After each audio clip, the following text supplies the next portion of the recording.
पत्नीहंता स्वामी को आजीवन जेल 50,000 टंका जरिमाना सहित अनादय 6 मास जेल दंडादेश अभियुक्त गौरव मोहन सिंह विरोध में एभली राय शुणाई मयूरभंज अतिरिक्त जिला दौराजज सत्यनारायण पात्र गौरवमोहन 2022 नवेम्बर 1 कौन कारण को नहीं स्त्री बैशाखी सिंह को ठेंगारे पिटी हत्या करने सहित फरार हो जाता पुओ कमलाकांत सिंह और साही पड़िशा घटना बाबद में बैशिंगा थाना लिखित अभियोग करते तेबे मामला पर रुजु करने पर पुलिस अभियुक्त गौरव मोहन को गिरफ्त करने सहित कोर्ट चलाण करथिला पुओ एवं पड़िशांकर साक्ष्य आधार में स्त्री हंता को दंड शुणाई कोर्ट।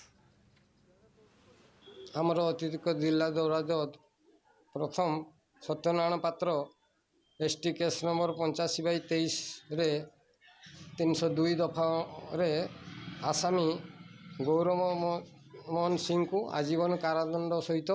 50,000 टंका फाइन एवं फाइन अनादेय 6 मास जेल दंड भोगार प्रधान जजमेंट देले। यही घटनाटा घटी 1/11/22 तारिख रे पुराणा पाणी ग्राम बैशिंगा थाना अंतर्गत पुराणा पाणी ग्राम घटी। आसामीर पुओ कमलाकांत सिंह ता बापा विरुद्ध रे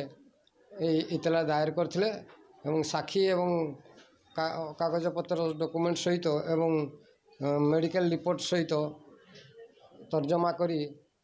अतिरिक्त जिला जज राय शुणाई।